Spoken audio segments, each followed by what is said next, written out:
তুমি যে আমায় কত বড় বিপদ থেকে রক্ষা করলে তা আমি তোমাকে বোঝাতে পারবো না বাবা। আর যদি তুমি না থাকো তাহলে আমার বাসি মার কপালে যে কি ঘটতো একমাত্র আল্লাহই জানে।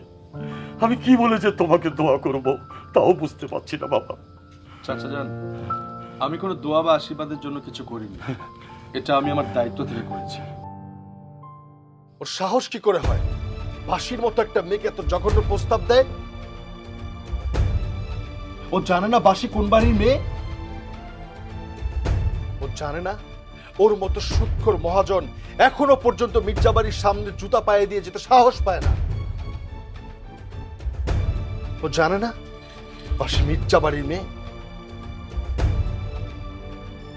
মির্জা বংশের রক্ত বাসির শরীরে। আর তাই চাচাজান আমি পারিনি আমার সামনে আমার চাচাজানকে সামান্য কিছু টাকার জন্য অপমান হতে দিতে। শোনা, বড় ভাইজানের ছেলে। আমি ওকে তোমার কাছে ওর পরিচয়টা গোপন রাখতে বলেছিলাম।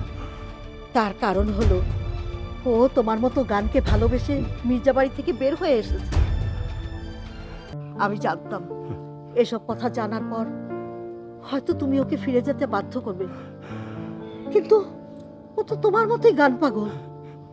ও আমাকে বলেছে ও গান শিখে মির্জা পরিবারে গিয়ে গান গেয়ে 3 পুরুষের এই চলে আসা কুসংস্কারকে সে মিথ্যে করে দেবে। আমি দাদিজানকে বলে এসেছি আমি দাদিজানের এই কুসংস্কার দূর করে দিয়ে একদিনে মির্জা বাড়িতে ফিরে যাব, আপনাকে নিয়েই যাব। আর সেই দিন দাদিজান তার সমস্ত কুসংস্কার ভুলে গিয়ে আপনাকে বুকে জড়িয়ে ধরে বলবে তোদের আব্বাজানকে ক্ষমা করে দে।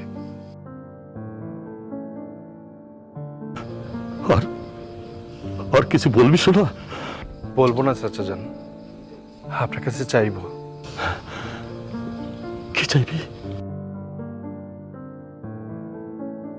আমার যা কিছু ছিল সব তো তোকে দিয়ে দিয়েছি। আমার তো দেবার আর কিছু নেই রে বাবা। গান ছিল, তাও তো তুই বেশ কিছুদিনের মধ্যেই রপ্ত করে নিয়েছিস। শাহানা, বলো না শাহানা, ও কি চাইবে? আর আমি কি দেব? আপনার বাসিকে চাই।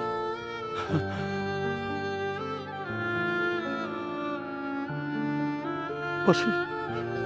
হ্যাঁ চাচাজান, আপনার আদরের বাসিকে আমি চাই।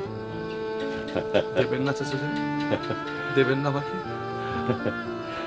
এতদিন আমার মা বাসি আমার অহংকার ছিল, আজ থেকে তুই আমার অহংকার। হায় বাবা, তোর আমার মুখে